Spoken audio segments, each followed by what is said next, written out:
السلام علیکم ناظرین، آپ دیکھ رہے ہیں دارالوحی انسٹیٹیوٹ میں ہوں محمد اویس مرصد کریم محمدیزہ موجود ہیں۔ سب سے آج ہم سوال کریں گے کہ انسان اگر روزہ رکھتا ہے تو اس کے بعد اپنے بال کاٹتا ہے یا کٹواتا ہے، پھر ناخن کاٹتا ہے، تو یہ کیسا ہے؟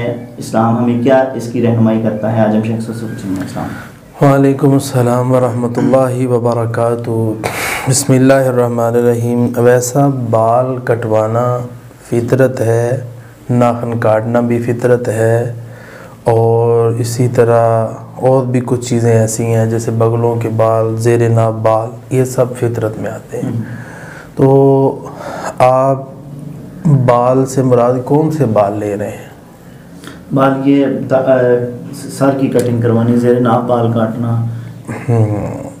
سر کے بال میں یہ ہے کہ یہ آپ کو چوائس ہے، اسلام نے آپ جب مرضی کاٹ لیں، لیکن عورتوں کی مشابہت نہ کریں کہ وہ لمبے لمبے بال، زیادہ ہی اوور، یہ کانوں کی جو لو ہے اس تک اگر بال آپ رکھتے ہیں تو کوئی بات نہیں ہے۔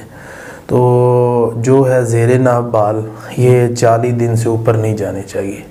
تو رمضان المبارک کے اندر زیر ناف بال کاٹنا یہ تو بہت اعلیٰ چیز ہے، اس کی وجہ کہ بندے کی پاکیزگی زیادہ ہو جائے گی۔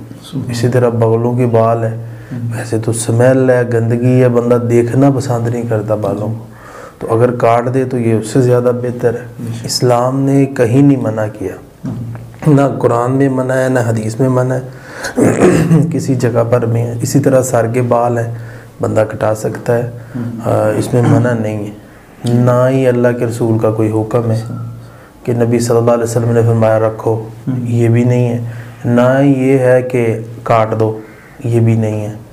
شریعت خاموش ہے، شریعت کی خاموشی ہمارے لیے اختیار بن گیا، ہم جو چاہیں کریں۔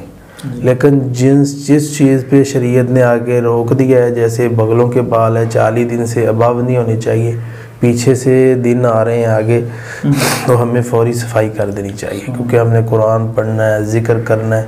کاٹنے زیر ناف، بغلوں کے بال اور اس طرح ناخن ہے، اس میں گندی علائش آتی ہے چیزیں، اس کو کاٹ دینا چاہیے۔ سر کے بال آپ کو اختیار ہے، چاہے کاٹ لیں چاہے نہ کاٹیں، کوئی مسئلہ نہیں ہے۔ بہت شکریہ جی ناظرین، اگلے پروگرام میں پھر حاضر ہوں گے، ہمیں اجازت دیجیے، اللہ حافظ۔ بہترین صدقہ جاریہ حاصل کرنے کے لیے اس ویڈیو کو لائک کریں، شیئر کریں اور کامنٹ کریں۔